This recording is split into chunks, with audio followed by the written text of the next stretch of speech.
There is a version of you that never sleeps, never misses a workout, never wastes time. There is a version of you that never fails. It is waiting for you. Ask yourself sincerely, are you at home? If you have done all of this for the last 2 years, you have never missed a workout, you have never wasted time, you have never scrolled TikTok, you have never sat aimlessly on the internet typing garbage, you have never played video games, you have never wasted time, you have never skipped a workout, you have worked out every day, you have never slept, you have never been lazy. There is this version of you. Imagine what kind of person you would be. Sincerely imagine what you would look like. Imagine where you would live. Imagine what kind of car you would drive. Imagine how your woman would respect you. Imagine what kind of love you would see in her eyes when she looks at you with adoration like a king. Imagine your existence. This person is waiting for you, and the only thing stopping you be that person. It's your monumental laziness. You can get it. The universe is very generous. It will give you anything you work for. I've never seen anyone try so hard for something and not get it. The only people who don't have it, they want the ones who don't try to achieve it. I've never seen someone wake up and say their only goal in life was to solve a Rubik's Cube and fail. You're not stupid, you're not incompetent, you're lazy and arrogant. It's vitally important to realize that this person is waiting for you, and you're throwing away a version of yourself in the multiverse. In the many different versions of the universe that exist, there is a version of you that does exactly that, and he is a greater person than you could ever imagine. You can grow into this guy. You can become a top executive. That's exactly what I did. I knew who I was going to have to become before I became that person. My brother and I don't come from rich families. We're not rich. I started out, but I knew I was going to be a big, strong, fighting billionaire. That's who I knew I needed to be. Discipline is the key to success. If you can't bring yourself to do what you don't want to do, how are you ever going to force yourself to go through the suffering it takes to become great? If you can't bring yourself to work out when you don't want to work out, if you can't stop yourself from watching Pornhub or force yourself to eat right, how will you ever become an incredibly successful person? If you can't control yourself long enough to do what needs to be done and not what you feel like doing. The only people who can live their lives based on how they feel are women and children. Children can cry because they feel like crying, just like a woman can start an argument because she feels like arguing, just like a child. A man's gotta do what he's gotta do. Respect L no matter how he feels. This is a key component of masculinity, discipline. If you don't have the discipline to commit to something, you will fail and get crushed by people who can. If you only go to the gym when you feel like going to the gym, you will never be as strong as the people who go to the gym when they don't feel like going to the gym. That's the reality of life. That's why I work out. I hear people every day that they overtrain, and I tell them one thing: I don't believe in rest. I'm not you, I'm not, and I'm not broke like you.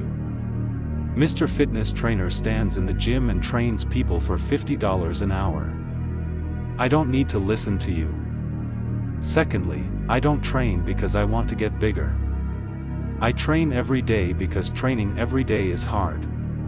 It hurts. I don't want to. I wake up and I'm busy. I have other things to do. I don't feel like doing it, so I force myself to do it 7 days a week, 365 days a year. So I know that I'm the kind of person who can do what he doesn't want to do when he needs to. I'm that kind of person, and at this point it's more of a mental exercise than a physical one. How can you beat me if I can force myself to do what I don't want to do and you can't? Discipline is absolutely essential to success, and you have to get very comfortable and get used to the idea that there are going to be long periods of time where you hate what you do, where you are unhappy with the actions you have to take, where you are tired, where you are stressed. That is why it is hard. That is why most people do not succeed. If the path was easy, everyone would take it, and I would lead nowhere. 100 people start a path, 99 fall because it is hard, and the one who gets to the end gets the gold. If all 100 got to the end and the gold was divided by 100, it would be worthless. The difficulty is what gives it value. The fact that it is hard to do is a key component of why you want it in the first place. If it were not hard, everyone would have it and you would not want it because no one would respect it. It has to be hard. Life has to be hard. You have to think it is terrible.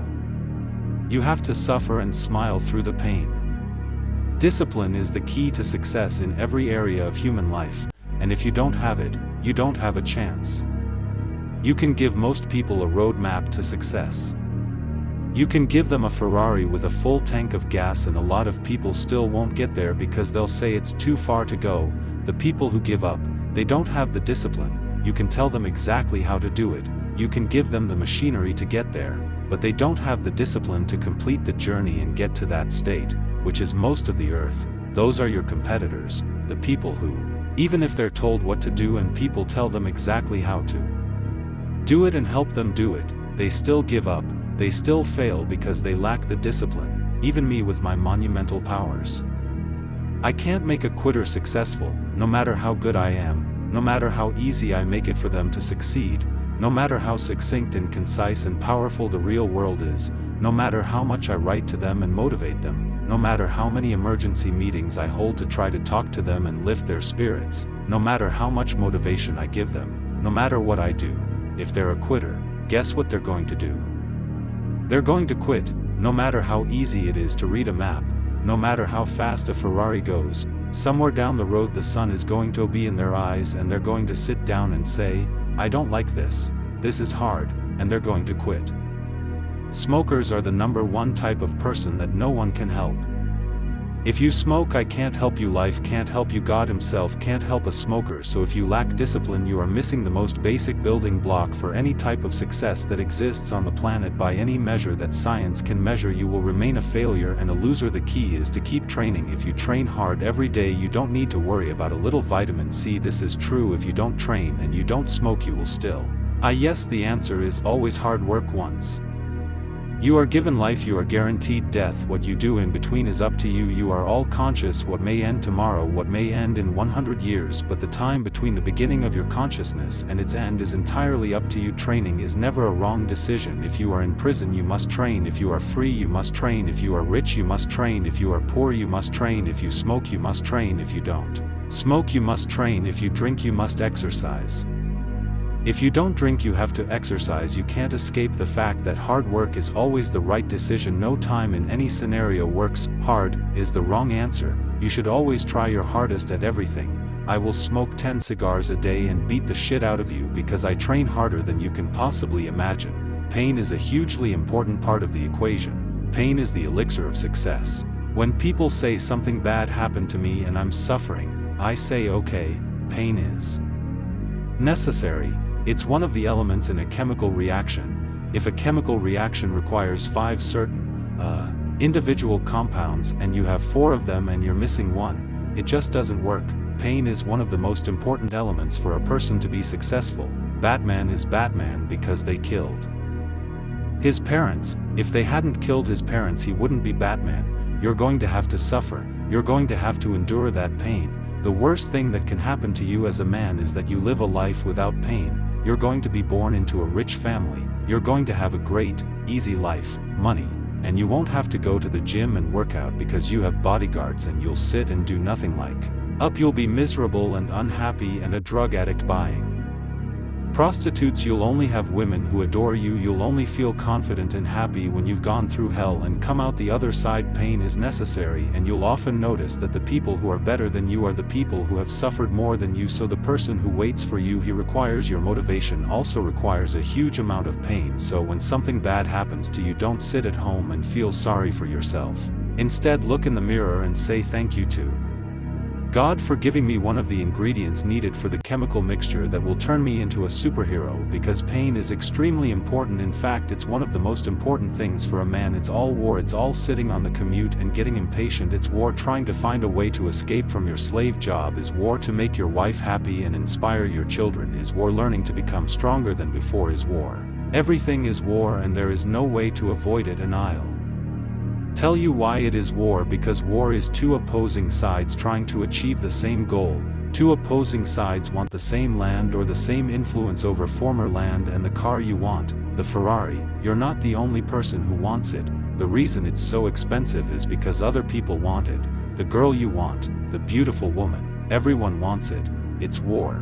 It's competition. Everything in a man's life is war. It's conflict because you're competing with other men who want the same thing. That's why discipline is so important. That's why you have to embrace pain and add it to the mix to become as formidable as possible. Life is a war. This idea that you can live your life as a man and avoid war is probably the biggest mistake most men make, because you can't achieve anything significant without war. Running a business is a war. Running a hotel, running a restaurant, running an internet company is a war. Teaching is a war. Life as a man is a war. You have to wake up and see it for what it is. Everything I want. Other people want everything I want. Other men are trying to get it. It's a war and I have to outdo them. That's the best possible mental model you can have even in prison. It was a war over who could remain the calmest. It was a war over who could control their mind. It was a war over who could suffer the least. It was a war. I was surrounded by people who had lost their minds and I gave in. It was a battle and I succeeded. Life itself as a man is an endless struggle, and an endless battle is a constant of the human condition. Evolution requires pain, while others complain that they are not happy enough. I am happy. I am struggling. I don't want to be happy. I want to be great. That's the beauty of human life. You see, I don't care. I am happy to struggle. I wanted to struggle. You wanted to win. I wanted to struggle. That's the difference. You care about winning. I just wanted to struggle, and we struggle. That's the beauty of human life. To be great, if all you care about is being happy, you're acting like a woman or a child again. Happiness is fleeting. It doesn't even matter. All you care about is that giddy feeling of happiness. You'll drink alcohol and go to parties and festivals and do drugs. I want to be happy. Who cares? I want to be great. I want to be great all the time. And let me ask you a question as a man at home, sincerely, honestly, would you rather be a loser who is always smiling, a happy loser, or would you rather be a stressed winner? Because let me tell you something about winners, most of them are stressed. We are stressed. We are stressed. Putin is stressed. Genghis Khan was stressed when his envoy showed up after a 4-week trip bringing news from the front in Iran. I'm sure he was stressed from what he read, even though it was very good, even though everything looked fantastic, he was starting to feel stressed. Okay, well, now maybe I need to go to Iran. How long will it take me to get there? Maybe we need to send more horses. Maybe we need to colonize Iran. He was feeling stressed, because the beauty of life is that it has managed to be beautiful. So you have to sit here and ask yourself, do you want to be a happy loser? It's insignificant. Nobody knows you exist. Women don't respect you. Men don't respect you. Nobody cares whether you live or die, but you can smile all the time. Or do you want to be one of the most important people on the planet with a little stress? I genius, because I decided to be a genius, and if I had to sacrifice happiness to be great, that's okay. You know what's good about that? You know it's amazing what God gives, how the whole world turns into a vicious circle if you stop caring about being happy and instead start caring about being great. Guess what? You'll end up being great along with the great. And you know, yeah, happy, you'll end up being happy. If you forget about happiness and try to be great, you'll never succeed. If you worry about being happy, so forget about it. I like to think of myself as a wise old man, and I try my best to encourage and initiate a revolution among the youth where men take absolute responsibility for themselves, and they believe in themselves, and they take responsibility for absolutely everything. As a man, you are the most formidable if everything is your fault. If it is raining outside and you get wet, it is still your fault. Can you control the rain? No, you can take an umbrella with you. Yes, you need to blame yourself for everything good and bad, and by doing this you take absolute responsibility for yourself, which allows you to build a mental model where you will find solutions. 1. To avoid trouble, because you know that everything bad that happens to you is your fault, and be the most formidable competitor possible, because we live in a very competitive world these days among elite people who understand that you are living in a fishbowl, trying your best to get out, and you have to be sure that you can outrun some of them if you want to escape. It is an old saying, if a bear is chasing a group of people, you don't have to be the fastest, you just have to be faster than the slowest. The slowest person is going to die, so as long as you are outpacing the most people, you have a very good chance of escaping slavery. Being a strong person does not always mean raging anger and instilling fear as enemies try to attack your energy and lower your vibration. Understand that this power is untouchable. You may notice, but it doesn't matter. Sometimes power is just indifference. Being a powerful person doesn't always mean raging anger and instilling fear. That is, sometimes you need to retain the ability to instill fear. With raging anger, a man who can't do this is not a man. This is one of the cards you need to have in your deck. However, more often than not, when you are in a true position of power, you play the alternative card, which I describe here as simple indifference. How can you not care, about things? Well, I'll tell you how. If you're filthy rich and you have a strong network of people around you that you trust, and you have a nice family, and you have beautiful children, you have women that love you, and you have beautiful supercars, you live with your best friends in a compound, you have armed security, and you're proud of yourself, and you're strong, and you train hard every day, and you're incredibly successful, and all your dreams are coming true, and if you want something, you can instantly buy it. You want a Pagani, you want a Bugatti, you want a $25 million apartment, whatever you want, you buy it. It's very easy to ignore, the opinions of people who don't have a fraction of your success, and what those people are trying to do is drag me down. I'm using myself as an example. But we can also use this for you. When you have real power, they try to drag you down. They don't try to lift you up, they try to drag you down, which is a whole different thing, because it's amazing how God rewards those who try to build and create and lift you up, and how He punishes those who just try to tear down and be mean and negative. And these people will devote hours and hours and millions of hours of their lives to a specific purpose, to try to drag down people that they can't hurt, because they're already too powerful and too big, and they're wasting their own human experience, and they're not progressing or advancing in any way. They're going to remain vagabonds, and we're going to remain rich forever. So the lesson here is that you need to get to a position where ignoring people is a step where you're guaranteed to succeed. You can completely ignore people and they benefit you, and that comes from a position of power. And I think a lot of you that are at home right now may not be in our position, but if you're already working hard, you're already going to the gym, you're already working out, you make sure that you gain as much muscle as possible, money, you're dedicated to your craft, you don't sleep, you don't waste your time, you don't smoke weed, you don't play video games, you're focused on becoming a fantastic person. You can just ignore that girl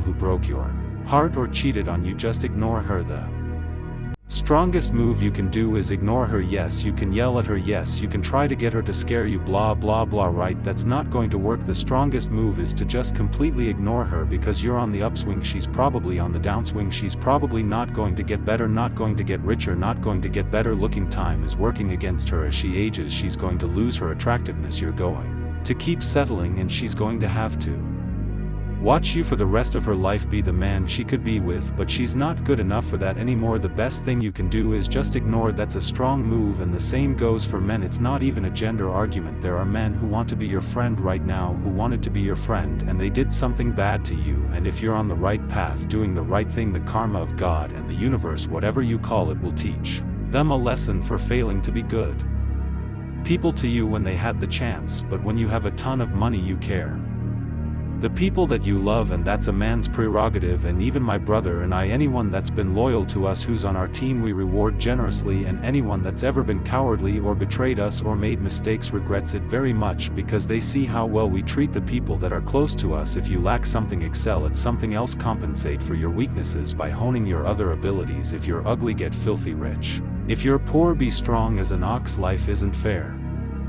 The main focus you put on balance, and there are two different ways you can interpret that. So you can obviously improve the qualities that you lack if you have the opportunity to exercise, because a lot of people don't. Some people are born without arms and legs, but you with 2 arms and 2 legs sitting at home jerking off to Pornhub, flabby and fat. If you have the opportunity to train, you should do it. But also, you know, there are some things that some people just do better, and you can counteract that problem by teaming up with people that compensate for your weaknesses, people that are strong in the areas that you are weak in, and you team up with people that you are strong in and in the areas that they are weak in. I don't think between the people in this house and our group of friends we lack anything to fix anything. Literally any one of us could sit down as a group and talk about anything to anyone in the world and give useful information and change people's lives for the better, because even though I'm not perfect, our team makes up for each other, and that's the point of the brotherhood. So excel in one area if you lack in others. I have people tell me, Andrew, I'm short, what do I do?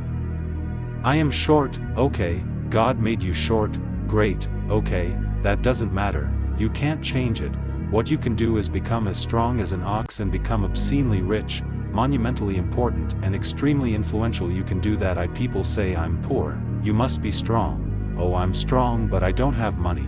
Okay, then teach others to be strong. Yes, you are. There's always a way to take advantage of your strengths and use them, and by teaming up with other people you can create a Team that has no weaknesses. So if you have a weakness, you also have one somewhere. God has given you a distinct advantage over others, and it's your duty to excel in that area. It's your duty to become so monumentally influential and powerful in that particular criterion that you are capable of being brilliant in, that your weaknesses will no longer show up because they may just be overshadowed by your network or overshadowed by your absolute competence. By creating the right mindset, you can be in the same scenario that you're living right now, living the same life with a different mental model in which you look at the world, and not only will you feel more powerful, you'll be more powerful, you'll achieve more amazing things, you'll become greater, you'll be happier with the same car, the same woman, the same house, the same income, the same everything, but your mind changes the lens through which you look at the world.